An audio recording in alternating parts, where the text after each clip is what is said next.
My girlfriend posted, "Heartbroken and alone," with a photo, suggesting I ignored her at home. I stayed silent. Then I shared doorbell footage showing she was hanging out with friends, smiling and laughing the entire time. When her boss saw the truth, things got awkward fast. I'm 30 years old, work in IT consulting, and until 3 weeks ago, I thought I had a pretty solid relationship. My girlfriend Sarah and I had been together for 2 years. We lived in separate apartments but spent most weekends together, alternating between her place and mine. She worked as a marketing coordinator at a mid-sized firm downtown, made decent money, and we'd started talking about moving in together early next year. Everything seemed normal.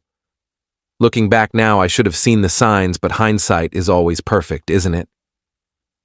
It started on a Friday evening. I had to work late because we had a client emergency that needed immediate attention.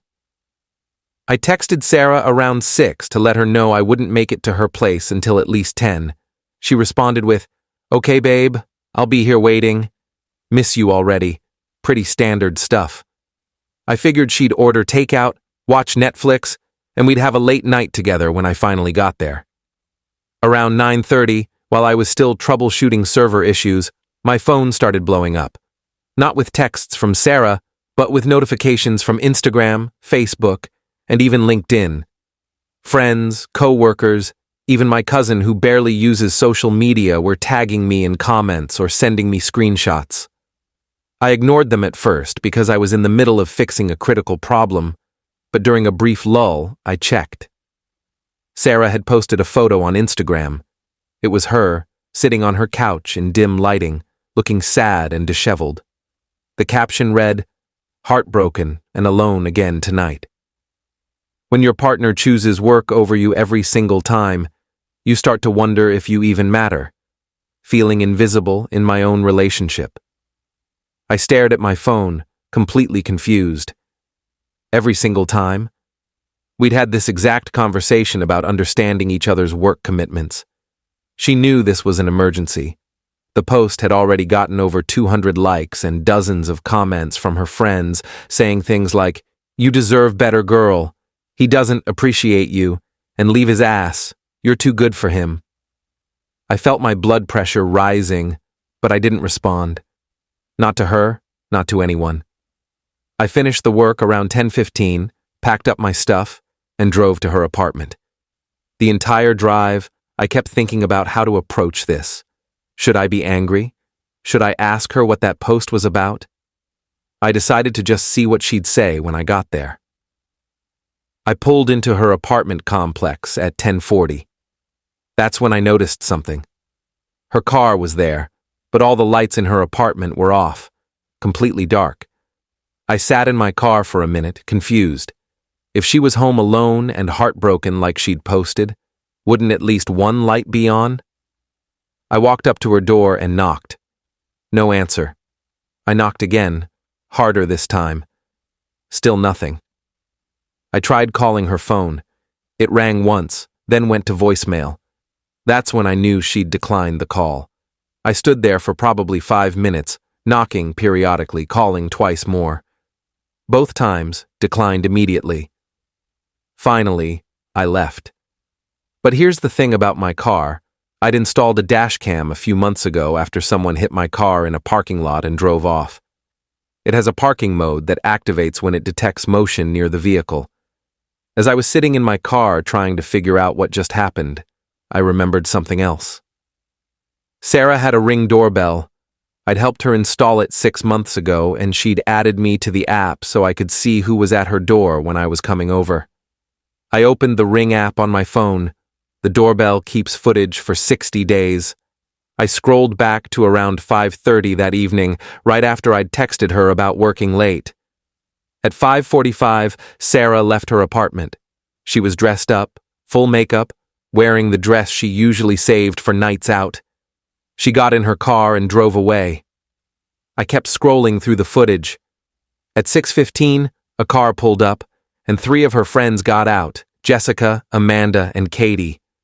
They were all dressed up too, laughing, carrying what looked like bottles of wine. They went inside Sarah's apartment. I fast-forwarded. At 7:30, all four of them left together, piled into one car, and drove off. They looked like they were going to a club or bar. The footage showed them returning at 9:50, exactly 10 minutes before I arrived.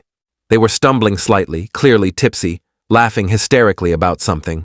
Her friends stayed for maybe 5 minutes, then left. Sarah went inside, and I assume she turned off all the lights and ignored my knocking. I sat in my car until almost midnight, just processing everything. Then I drove home. The next morning, I woke up to a text from Sarah sent at 8 a.m. I can't believe you never showed up last night. I waited for you and you couldn't even bother to come see me. I feel so disrespected. I didn't respond immediately. Instead, I took my time. I made coffee, ate breakfast, went for a run. Around noon, I finally replied, "We need to talk. Can you come to my place this afternoon?" She texted back within seconds, "Why should I come to you?" "You're the one who messed up." "Because I have something to show you." 2 p.m.? She agreed reluctantly. Update 1. Sarah arrived at my apartment at 2:15, already defensive.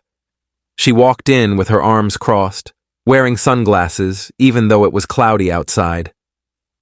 "So what was so important you couldn't just apologize over text?" she asked, dropping onto my couch. I sat across from her in the armchair. "I want to understand what happened last night.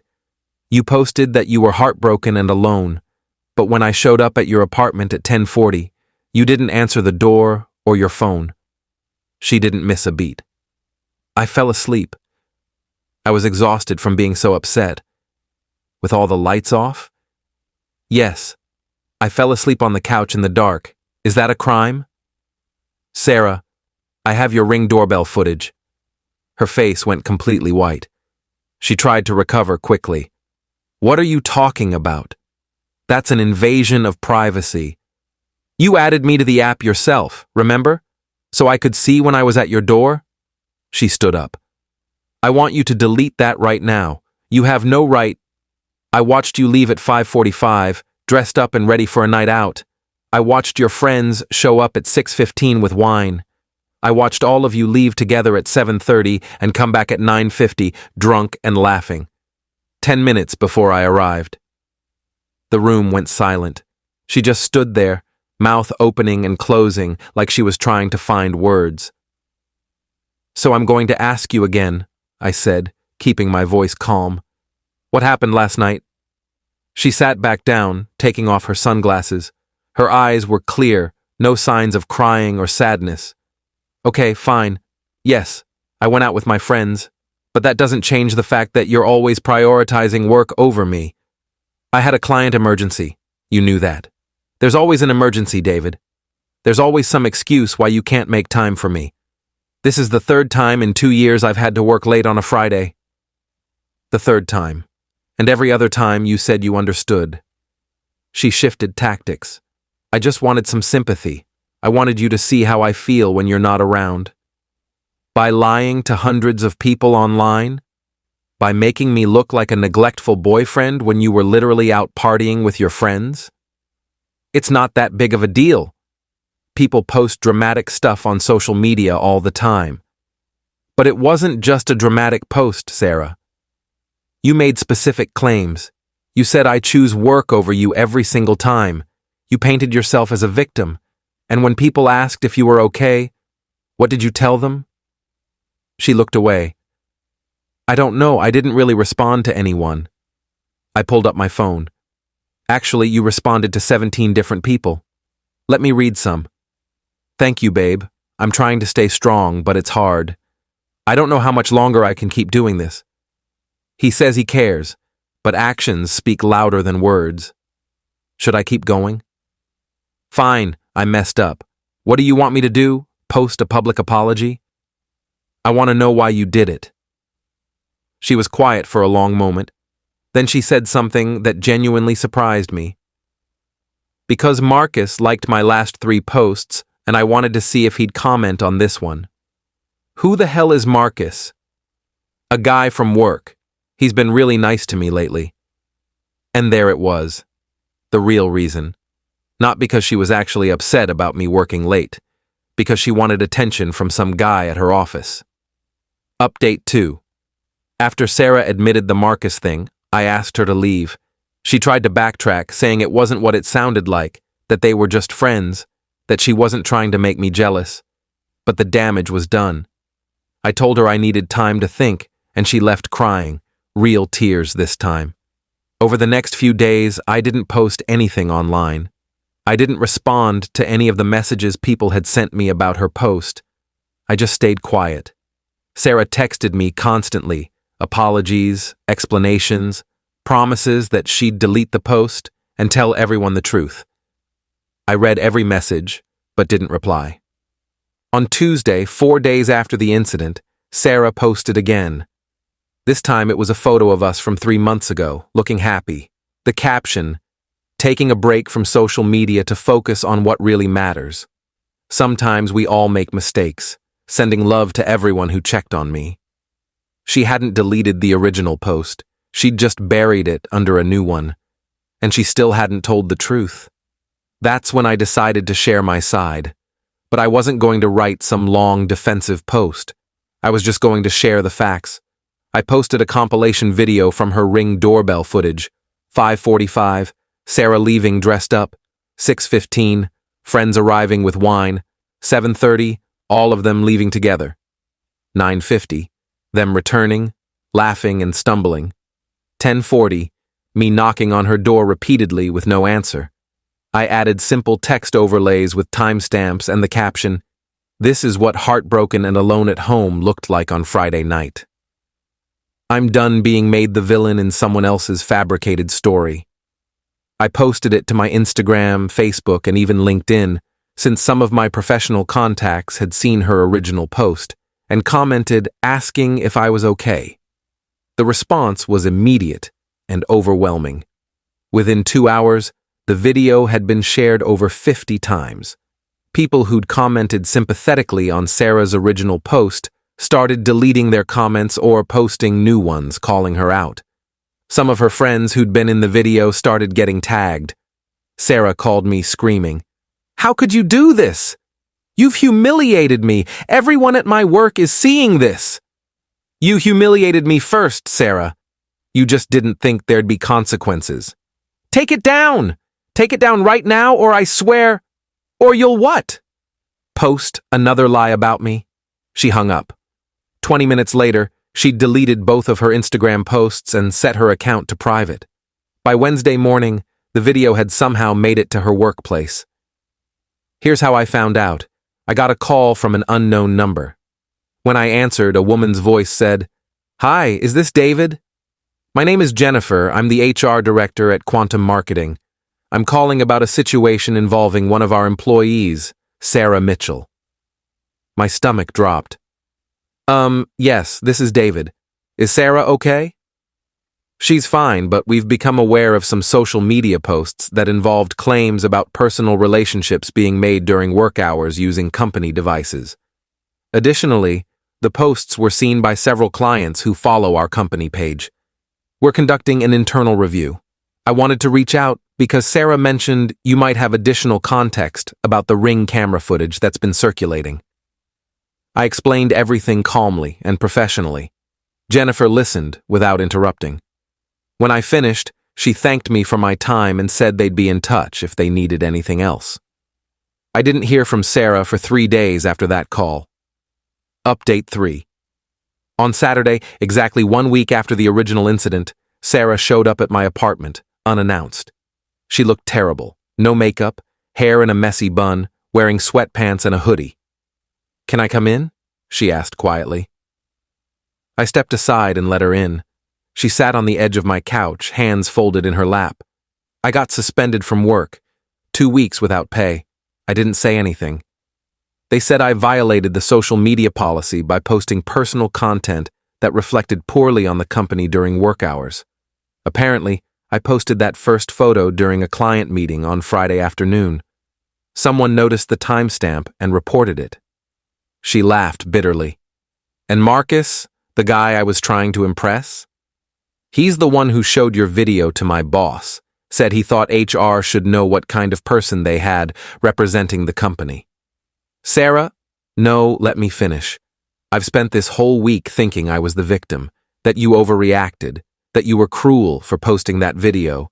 But Jessica, Amanda, and Katie all stopped talking to me. Jessica sent me a long text about how she felt used, that I'd dragged her into my drama without asking. My mom even called and said she was disappointed in me after seeing everything online. She wiped her eyes. I created this whole mess because I wanted attention. I wanted to feel special. I wanted Marcus to think I was worth fighting for, or whatever stupid fantasy I had in my head. And instead, I destroyed a good relationship, embarrassed myself publicly, and got suspended from my job. What do you want from me right now? I asked. I want to say I'm sorry. Really, genuinely sorry. Not because I want you back, because I know that's not happening, but because you deserved better than what I did to you. We talked for another hour. She admitted that the relationship with Marcus had been borderline emotional cheating for about a month. Lots of texting, some flirting, nothing physical, but definitely inappropriate. She said she'd felt insecure because I was doing well at work, and she felt stagnant at hers. She'd thought the social media sympathy would make her feel better, more valued. Before she left, she asked me one more thing. Are you going to keep the video up? I thought about it. I'll take it down in a few days. It's made its point. She nodded. Thank you. And David? I really am sorry. Final update. It's been 3 weeks now since everything imploded. I took down the ring footage video after 5 days, once I felt like my side of the story had been adequately shared. Sarah's account is still private, and from what I can tell through mutual friends, she's taken a complete break from social media. She completed her suspension and is back at work, but apparently things are awkward. Marcus transferred to a different department, not because of any disciplinary action, but because he requested it. I guess watching someone self-destruct for your attention makes you realize they're not actually worth pursuing. Sarah and I haven't spoken since that conversation at my apartment. I ran into Jessica at a coffee shop last week, and she apologized for her role in everything. She said she didn't know about the ring footage, or that Sarah had been lying about being alone that night. She felt manipulated and stupid for going along with what she thought was just a girls' night to cheer up her sad friend. As for me, I'm doing fine.